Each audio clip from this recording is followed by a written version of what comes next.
Bismillah. Assalamualaikum warahmatullahi wabarakatuh. Alhamdulillahirabbil alamin wassalatu wassalamu ala asyrafil anbiya'i wal mursalin wa ala alihi wa sahbihi ajma'in. Subhanaka la ilma lana illa ma 'allamtana innaka antal alimul hakim wa la haula wa la quwwata illa billahil aliyyil azim.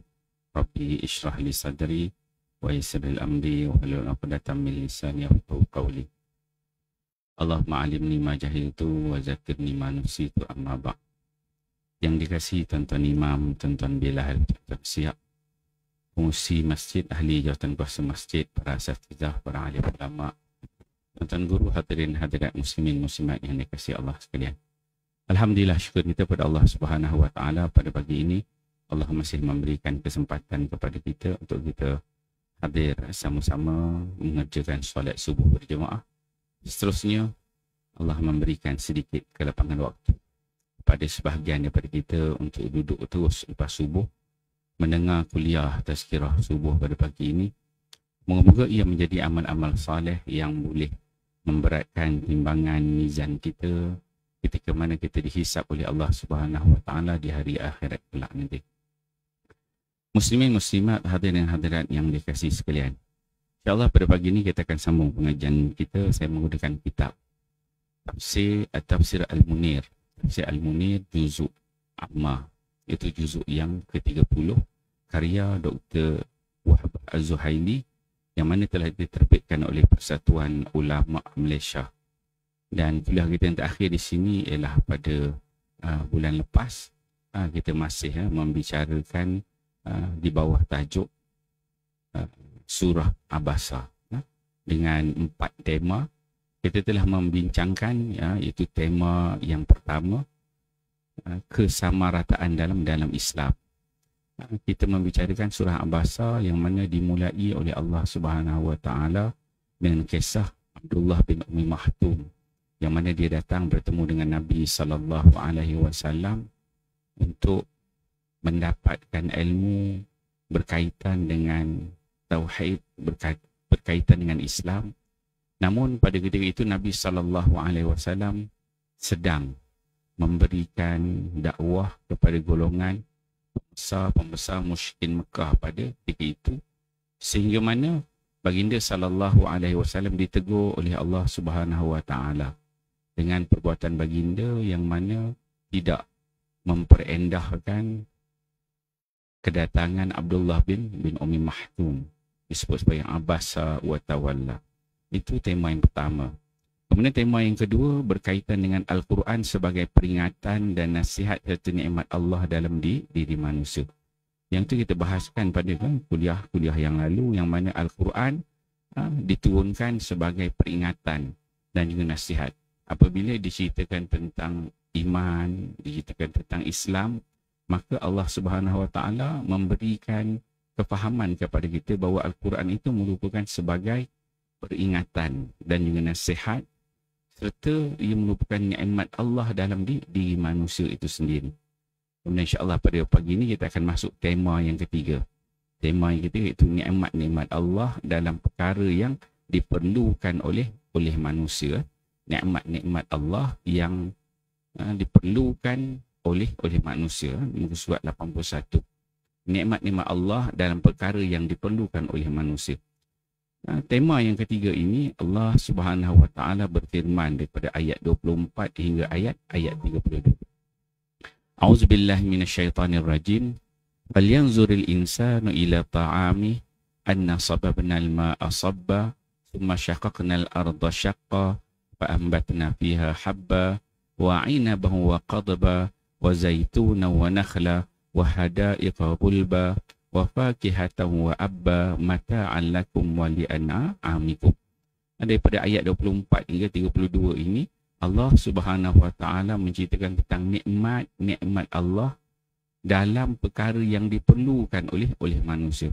Ada nikmat Allah yang tidak diperlukan oleh manusia, ada nikmat Allah yang Allah perlukan, yang manusia memerlukan, yang ada pada diri manusia itu sendiri. Ayat yang ke-24 Allah menyebutkan falyanzuril insan ila ta'amih. Maka hendaklah manusia itu memperhatikan makanannya. Sebelum ini, kalau kita lihat tema sebelum ini, Al-Quran sebagai peringatan dan nasihat serta nikmat Allah dalam diri manusia, maka diceritakan tentang luaran manusia. Maka ayat 24 ini Allah teruskan dengan falyanzuril insan ila ta'ami. Maka hendaklah manusia itu memperhatikan makanannya, apa yang ada di sisinya yang dia makan. Apa kata Allah? Anna sababnal ma'a sabba. Sesungguhnya kami benar-benar telah mencurahkan air dari langit. Yang ini air itu sebahagian daripada makanan dan minuman yang Allah anugerahkan kepada manusia. Summa syaqaqnal arda syaqqa. Kemudian kami jadikan bumi dengan rekahan untuk laluan tumbuh-tumbuhan dengan sebaiknya. Fa ambatna fiha habba. Lalu kami tumbuhkan tanaman yang mempunyai bijian di bumi itu. Wa inaban wa qadbah, anggur dan juga sayur-sayuran. Wa zaituna wa nakhla, zaitun dan juga pohon kurma. Wa hadaiqa ghulba, kebun-kebun yang lebat. Wa fakihatan wa abba, dan buah-buahan serta rumput rampai.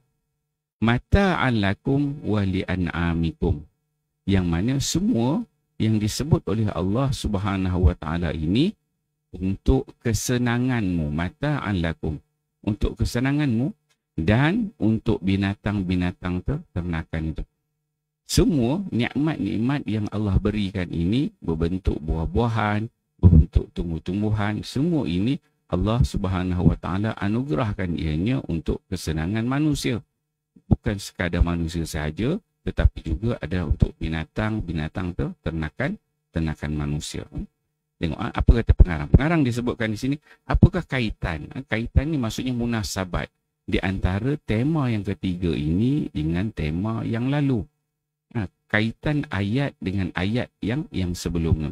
Kata pengarang, selepas menjelaskan dalil-dalil kekuasaan Allah Subhanahu wa taala dan memperincikan satu demi satu nikmat-nikmatnya yang terdapat dalam diri manusia, Allah menyebutkan pula dalil dari luar diri manusia atau dalil daripada alam semesta. Ia menjelaskan satu demi satu nikmat yang diperlukan oleh manusia untuk meneruskan kehidupan mereka di dunia. Tema sebelum ni Allah Subhanahu wa taala menceritakan nikmat-nikmat yang Allah berikan kepada manusia yang ada dalam diri manusia itu sendiri. Kemudian Allah berikan tema-tema, ayat-ayat, dalil-dalil yang menunjukkan dari luar diri manusia ataupun dalil-dalil daripada alam semesta di luar diri manusia. Ada nikmat dalam diri manusia. Allah Ta'ala berikan kita mata untuk kita melihat. Allah Ta'ala berikan kita mulut untuk bercakap. Allah Ta'ala berikan kita telinga untuk mendengar. Allah Ta'ala berikan nikmat kaki kita untuk berjalan. Allah Ta'ala berikan kita nikmat akal untuk berfikir. Dan pelbagai lagi nikmat-nikmat Allah yang ada dalam diri manusia. Kemudian dalam tema ini Allah bawakan kita untuk melihat apakah dia nikmat-nikmat di luar diri manusia tetapi manusia memerlukannya. Itu disebutkan buah-buahan, pohon-pohon dalam kehidupan manusia seharian. Tafsir dan ulasan, kata pengarang, firman Allah Subhanahu wa taala, maka hendaklah manusia itu memperhatikan makanannya. Itu falyanzuril insan ila ta'ami. Ini merupakan gesaan agar manusia memerhatikan bagaimana Allah menjadikan makanan yang membantu manusia untuk hidup. Bagaimana Allah mengeluarkan dan menyediakannya untuk manusia. Ini akan melahirkan kesedaran mendalam terhadap nikmat tersebut. Selain dari itu, tumbuh-tumbuhan, tanaman daripada tanah yang kontang merupakan dalil bahawa semua tubuh manusia yang telah hancur dan meskipun tinggal tulang sahaja boleh dihidupkan semula oleh Allah Subhanahu wa taala. Allah sebutkan falyanzuril insan ila ta'ami. Manusia ni perlu melihat tentang makanan-makanan apa yang dia makan. Apa yang dia makan ialah mungkin sayur-sayuran, buah-buahan, yang mana semua ini Allah Subhanahu Wa Taala ciptakan untuk manusia. Yang mana daripada tak ada kepada ada. Dapat difahami di sini, nikmat tersebut Allah beri daripada tak ada kepada ada. Bagaimana pula manusia yang sebelum ini tak ada, kemudian diadakan. Dan apabila manusia telah ada, kalau dia mati, maka bukanlah satu benda yang berat untuk Allah Subhanahu Wa Taala untuk menghidupkan manusia itu semula. Kemudian kata pengarang, kemudian Allah menghuraikan cara keperluan makanan manusia dibekalkan. Firman Allah yang bermaksud, sesungguhnya kami benar-benar telah mencurahkan air dari langit. Kemudian kami jadikan bumi dengan rekahan untuk laluan tumbuh-tumbuhan dengan sebaik-baiknya. Ayat 25 dan 26. Memangnya Allah menurunkan hujan dari langit atau dari awan ke permukaan bumi dengan banyaknya. Maka melimpahlah air hujan itu. Permukaan bumi dengan banyaknya. Maka melimpahlah air hujan itu. Kemudian Allah simbah air itu ke tanah. Malah Allah cambahkan biji benih yang tersimpan di dalamnya. Allah menyuburkan bumi dengan tumbuhan yang keluar daripadanya. Terdapat berbagai jenis tumbuhan, sama ada kecil atau besar, berbagai bentuk dan rupa, warna dan juga rasa. Berbagai kegunaan seperti untuk makanan, ubat-ubatan, serta padang rumput. Justru itu Allah Subhanahu Wa Taala menyebutkan 8 jenis tumbuhan. 8 jenis tumbuhan dengan firman yang bermaksud, lalu kami tumbuhkan tanaman yang mempunyai biji-bijian di bumi, anggur dan sayur-sayuran. Itu ayat 27 dan 28. Allah tumbuhkan di bumi tanaman yang mengeluarkan biji-bijian yang menjadi makanan seperti apa? Seperti gandum, anggur yang bermacam-macam jenis dan tamar muda yang dimakan oleh haiwan dalam keadaan basah. Sesungguhnya tumbuh-tumbuhan tersebut sentiasa subur dan membesar sehingga menghasilkan biji-bijian dan sayuran. Ada juga yang mengatakan bahawa al-qab bermaksud al-a'laf, iaitu rumput. Firman Allah Subhanahu Wa Taala yang bermaksud zaitun dan pohon-pohon kurma. Bermaksud Allah tumbuhkan pohon zaitun dan kurma. Kedua-dua jenis buah ini telah diketahui umum. Kemudian firman Allah Subhanahu Wa Taala, kebun-kebun yang lebat dan buah-buahan serta rumput rampai. Bermaksud kebun-kebun yang mempunyai pokok besar dan berdaun lebat dan buah-buahan yang boleh dimakan seperti apple, pisang, peach, buah tin dan seumpamanya, serta rumput di padang ragut khas untuk binatang ternakan. Al-ab bermaksud setiap tumbuhan yang tumbuh di atas tanah yang boleh dimakan oleh manusia dan tidak ditanam, diusahakan di ladang-ladang pertanian. Jadi kalau kita lihat, bermula daripada ayat 24 ini sehingga ayat 32, Allah Subhanahu Wa Taala memberikan kefahaman kepada kita itu adalah bentuk-bentuk nikmat yang Allah berikan kepada manusia bersifat luaran, luar daripada diri manusia, yang mana diberikan dengan buah anggur, sayur-sayuran, zaitun, pohon kurma, kebun-kebun, buah-buahan serta rumput rampai. Dalam tafsir, dalam salah satu tafsir disebutkan ayat ke-20, 31. Ayat ke-31 iaitu wafakihatan wa abba. Wafakihatan wa abba, dan buah-buahan serta rumput rambai. Sayyidina Umar Al-Khattab apabila dia membaca ayat ini, wafakihatan wa abba, Umar dia tak tahu apakah itu yang dimasukkan dengan abba. Abba tu jenis rumput rampai. Dia tak faham apa abba. Kemudian sedangkan bahasa yang digunakan dalam ayat-ayat Al-Quran ini adalah bahasa Quraisy dan juga Umar Al-Khattab tu daripada golongan Quraisy juga. Tapi Umar dia tak faham apakah yang dimasukkan sebagai Abba. Maka selepas itulah baru Umar dapat mengetahui, oh, rupanya Abba ini adalah rumput rampai. Kalau kita belajar dari sudut bahasa Al-Quran, maka di situ ada disebut sebagai wajah-wajah qiraat yang lain, yang mana Umar Al-Khattab, Quran itu diturunkan tidak semuanya dipahami oleh sahabat dengan baik makna dia. Okey, kemudian kita tengok yang terakhir. Kemudian Allah menyebut rasional bagi nikmat atau hikmat kepada segala tumbuhan itu dalam firman-Nya yang bermaksud untuk kesenanganmu dan untuk binatang-binatang ternakanmu. Allah Subhanahu Wa Taala jadikan semua itu sebagai makanan, bekalan dan keperluan hidup untuk manusia dan binatang ternakan atau peliharaan mereka, di mana mereka mendapat manfaat dan kegunaan, manakala makna perkataan Al-An'am ialah unta, lembu dan juga kambing. Jadi ayat ke-32 itu mata'an lakum wa li'an'amikum. Semua nikmat-nikmat yang Allah berikan ini adalah untuk manusia dan juga adalah untuk Al-An'am. Al-An'am ini adalah binatang-binatang seperti unta, lembu dan juga kambing. Binatang-binatang biasanya menjadi ternakan manusia. Itu habis. Itu tema yang ketiga. Okey, kita terus kepada tema yang terakhir. Daripada ayat 33 sehingga ayat 42. Ini tema yang terakhir.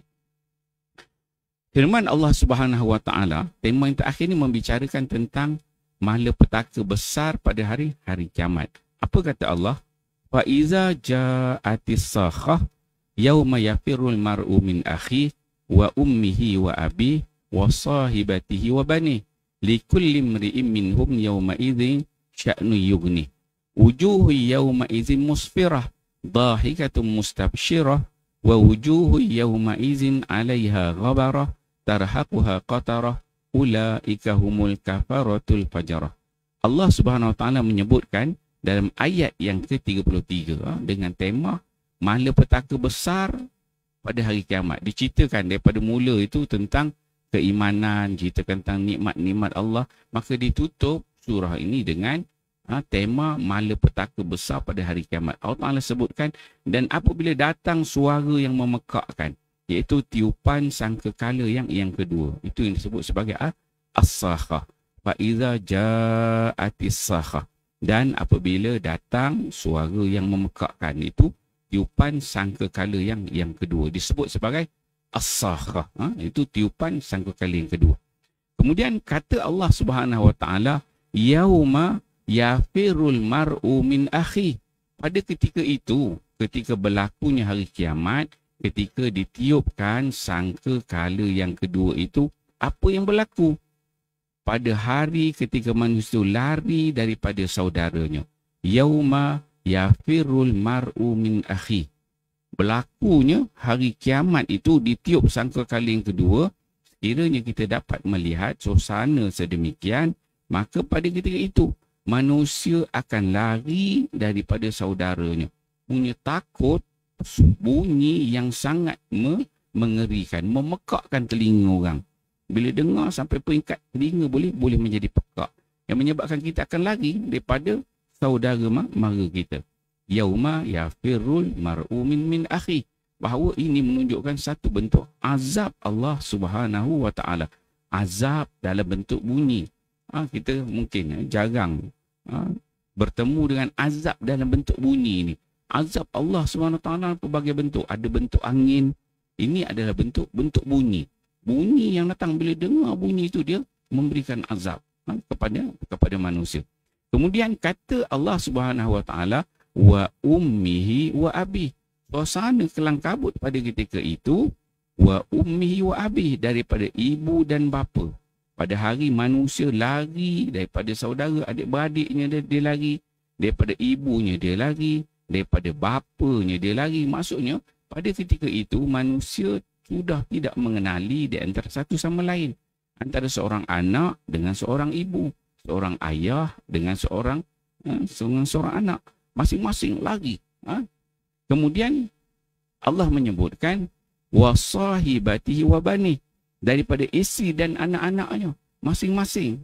Anak, isteri, suami, semua dah tak kenal pada ketika itu. Disebabkan apa?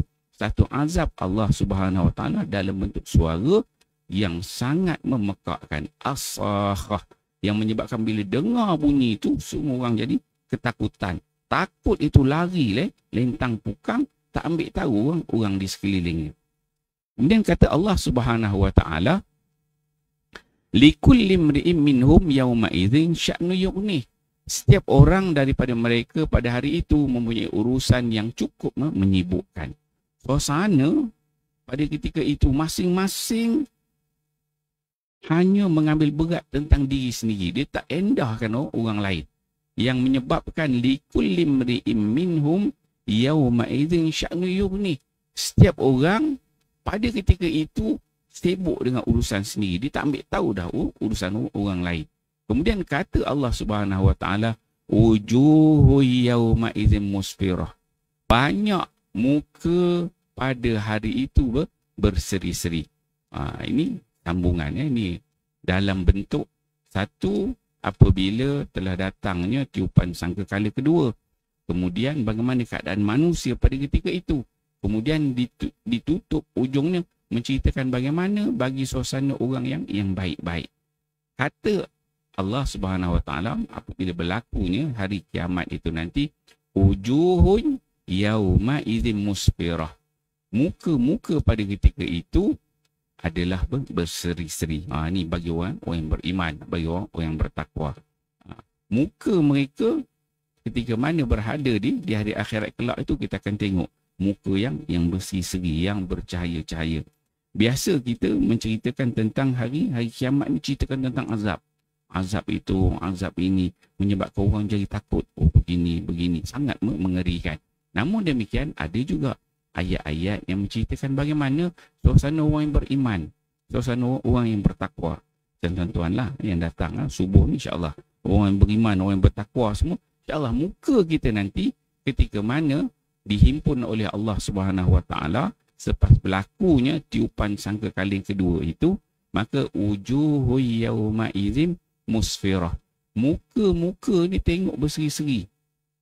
Sebab apa? Sebab kita telah melalui fasa dunia dan kita memasuki fasa akhirat. Dan dalam diri kita dah tahu, ya Allah, ya Tuhanku, inilah dia amal-amal yang aku buat dekat dunia dulu. Sekarang ni aku berada di dunia yang nyata, iaitu dunia akhirat, akan dihisap oleh Allah Subhanahu Wa Taala. Maka pada ketika itu kita bersedia dengan amal, ibadat, dengan bekalan yang kita bawa bertemu dengan Allah Subhanahu Wa Taala.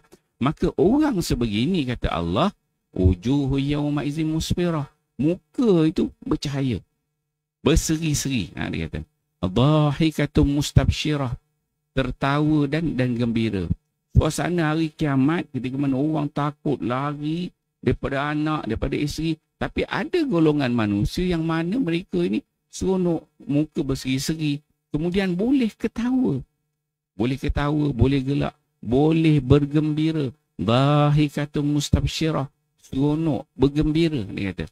Kemudian, ayat yang ke-40 Allah Ta'ala sebutkan, wa wujuhu yawma idzin 'alaiha ghabarah. Dan banyak pula muka pada hari itu tertutup dengan debu. Ni. Ayat 38 dan 39 menceritakan suasana muka orang yang beriman, yang bertakwa. Kemudian ayat yang ke-40 diceritakan pula golongan yang sebaliknya. Dan banyak pula muka pada hari itu tertutup dengan debu. Takut. Muka tu disebabkan kehidupan, suasana kiamat yang sangat teruk itu menyebabkan muka pada ketika itu tertutup dengan debu. Kemudian tarhaquha qatarah, dan disalut dengan kemuraman. Muka tu nampak berdebu, kemudian muka tu sangat suram, sangat takut. Kalau kita katakan pucat, sangat berfikir-fikir pada ketika itu, ya Allah, ya Tuhanku, apakah bekal yang aku bawa untuk bertemu dengan Allah Subhanahu Wa Taala. Dan yang terakhir, ulaika humul kafaratul fajarah. Allah Ta'ala sebutkan mereka itulah orang-orang kafir lagi derhaka. Mereka itulah orang-orang kafir lagi dahaka. Ulaika humul kafaratul fajarah. Orang-orang yang kafir dan juga orang-orang yang dahaka. Jadi 3 ayat yang terakhir dalam surah An-Basa ini, Allah menceritakan bagaimana pula muka suasana orang yang kafir, orang-orang yang derhaka kepada Allah Subhanahu wa taala. Okey, kita tengok kata pengarang. Kaitan ayat dengan ayat-ayat sebelumnya. Selepas menerangkan nikmat Allah yang terdapat dalam diri manusia dan alam, dalil-dalil dan bukti kekuasaannya untuk menghidupkan semula manusia dan segala makhluk lain, Allah menjelaskan pula sebahagian daripada gambaran malapetaka kiamat yang boleh menimbulkan rasa takut dan gerun dalam diri manusia. Ini dapat mendorongnya untuk mengambil perhatian tentang bukti kiamat serta mempercayainya. Dengan demikian, ia boleh menghindarkan diri daripada perbuatan keji dan maksiat serta mengelakkan diri daripada sifat sombong sesama manusia.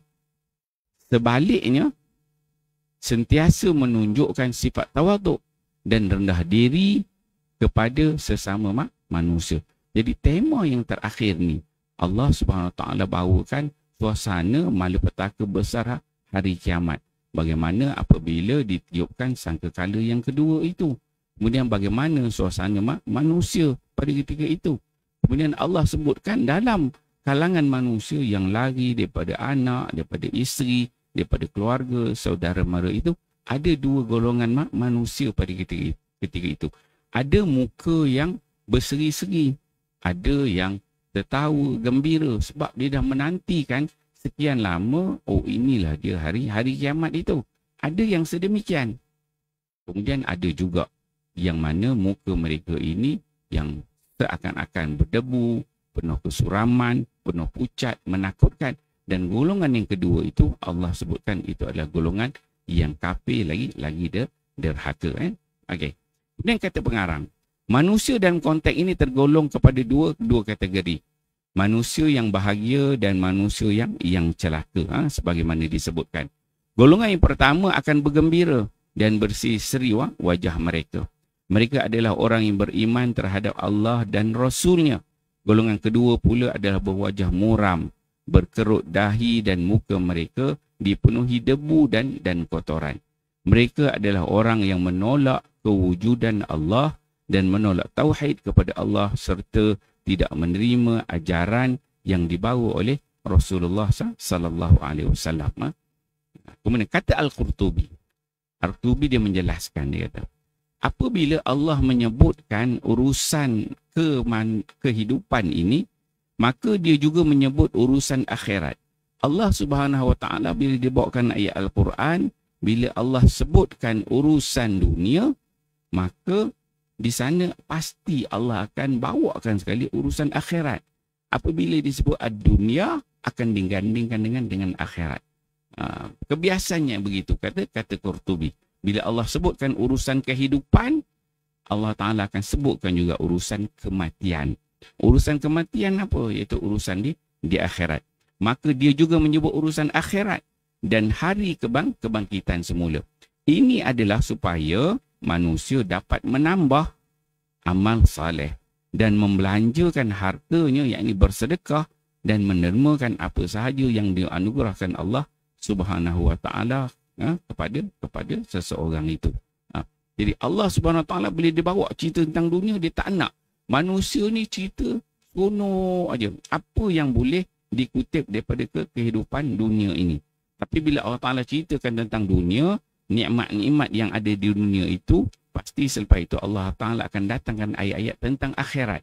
Maksudnya kehidupan dunia ini berkait dengan akhirat. Kehidupan dunia ini kita rebut untuk sediakan persiapan kita yang terbaik di akhirat. Yang tu yang Allah Ta'ala sebut. وَبَتَغِي فِي مَا آتَاكَ اللَّهُ دَارَ الْآخِرَةِ وَلَا تَنْسَى نَصِيبَكَ مِنَ الدُّنْيَا. Allah suruh manusia ni rebut apa yang boleh dikutip daripada akhirat. Nikmat-nikmat yang Allah berikan di negeri akhirat nanti. Allah suruh rebut, cari. Yang Allah suruh adalah akhirat. Cuma Allah Ta'ala sebut wala tansa nasibaka minad dunya. Ada bahagian kamu untuk di dunia tersebut ya. Okey. Kemudian kita tengok tafsir dan juga ulasan kata pengarang disebutkan firman Allah yang bermaksud dan apabila datang suara yang memekakkan, iaitu tiupan sangkakala yang kedua yang disebut sebagai as-sakhah, ayat 33.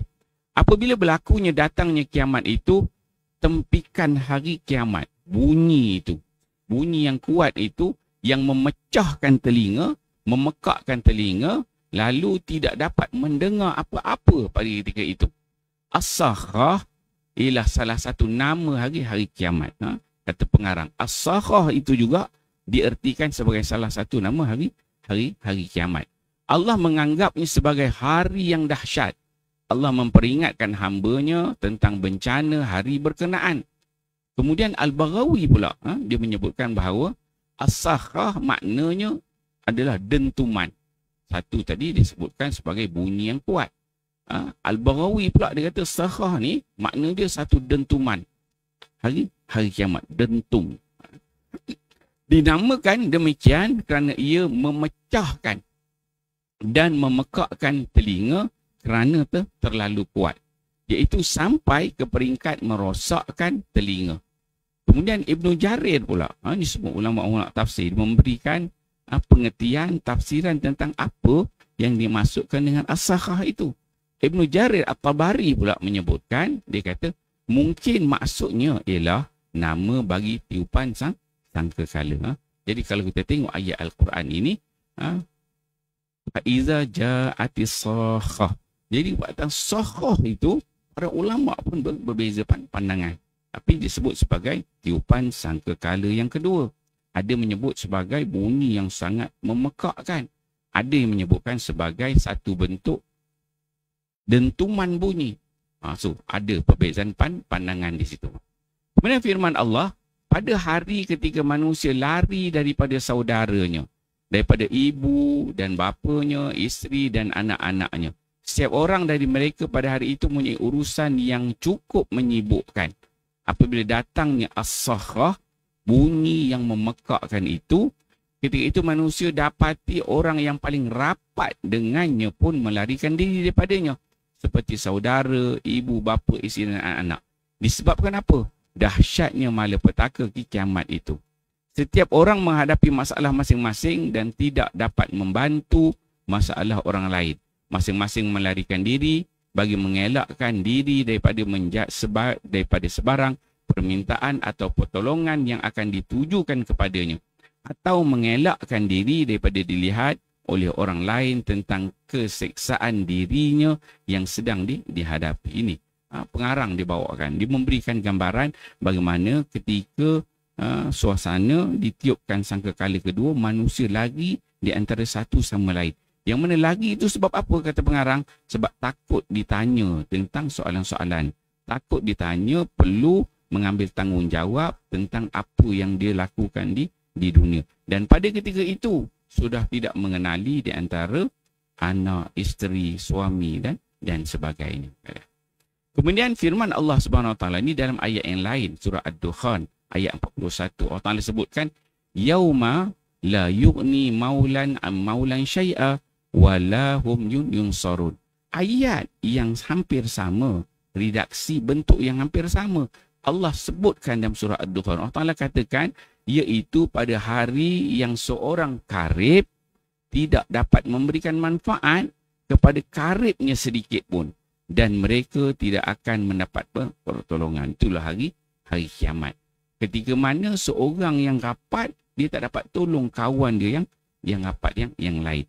Dan ayat ni diulang pada beberapa tempat di dalam Al-Quran untuk memberikan peringatan kepada kita. Inilah dia suasana hari kiamat yang akan saya lalui, tuan-tuan lalui, dan kita semua akan lalui nanti. Kemudian firman Allah Subhanahu Wa Taala, wala yas'alu hamimun hamima, dan tidak ada seorang teman akrab menanya temannya. Seorang teman yang akrab tidak akan menanya temannya. Kata pengarang, sesungguhnya orang yang semasa di dunia ini menjadi tempat rujukan dan tumpuan untuk diminta bantuan dan pertolongan, justru akan melarikan dirinya daripada orang lain pada hari kiamat.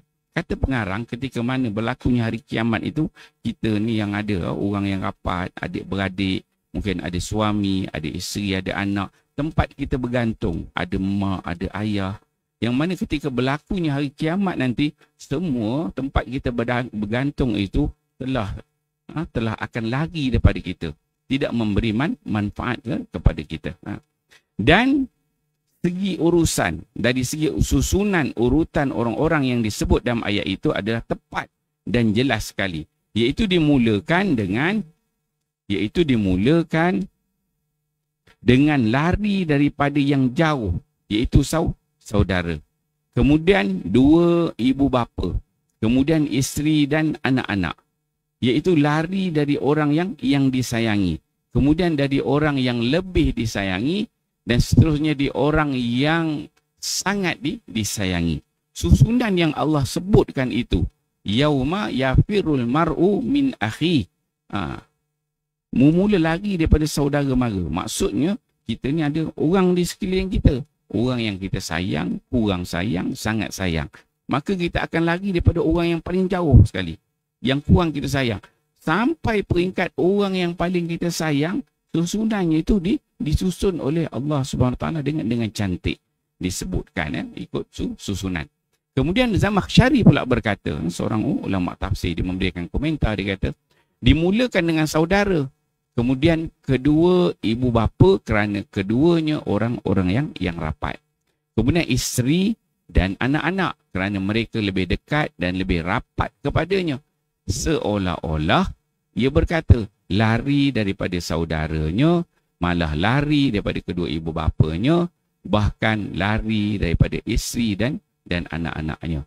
Dan perkara ini juga disokong oleh Ar-Razi dalam tafsir. Maksudnya suasana pada hari kiamat itu, manusia akan lagi, dia dah tak kenal dah orang yang disayang, tidak sayang, ikut susunan semua manusia akan lagi. Okey, saya rasa kita berhenti kat situ dulu. Dan ini merupakan yang terakhir lah, tema yang terakhir di dalam surah Abasa ini. InsyaAllah pada kuliah akan datang kita akan masuk pada surah At-Takwir juga. Jadi kita dapat memahami bahawa surah Abasa ini merupakan salah satu surah yang berada dalam juzuk yang ke-30 dan menceritakan tentang keimanan, menceritakan nikmat-nikmat yang Allah berikan kepada manusia, dan juga diceritakan tentang malapetaka yang akan dilalui oleh manusia pada hari kiamat nanti, insya-Allah. Yang baik daripada Allah SWT, salah silap daripada kelemahan diri saya. Auzubillahi minasyaitonir rajim. Bismillahirrahmanirrahim. Alhamdulillahirabbil alamin wassalatu wassalamu ala asyrafil anbiya'i wal mursalin wa ala alihi washabihi ajmain. Allahumma ij'al jam'ana hadza jam'an marhuma wa tafarraqana min ba'dihi tafarruqan ma'suma wa la taj'al lahum fina wa la ma'ana wa la yattabi'una syaqiya wa la matruda wa la mahruma birahmatika ya arhamar rahimin. Rabbana atina fid dunya hasanah wa fil akhirati hasanah wa qina adzabannar. Wa sallallahu ala sayyidina Muhammad wa ala alihi wasallam. Walhamdulillahirabbil alamin. Assalamualaikum warahmatullahi wabarakatuh.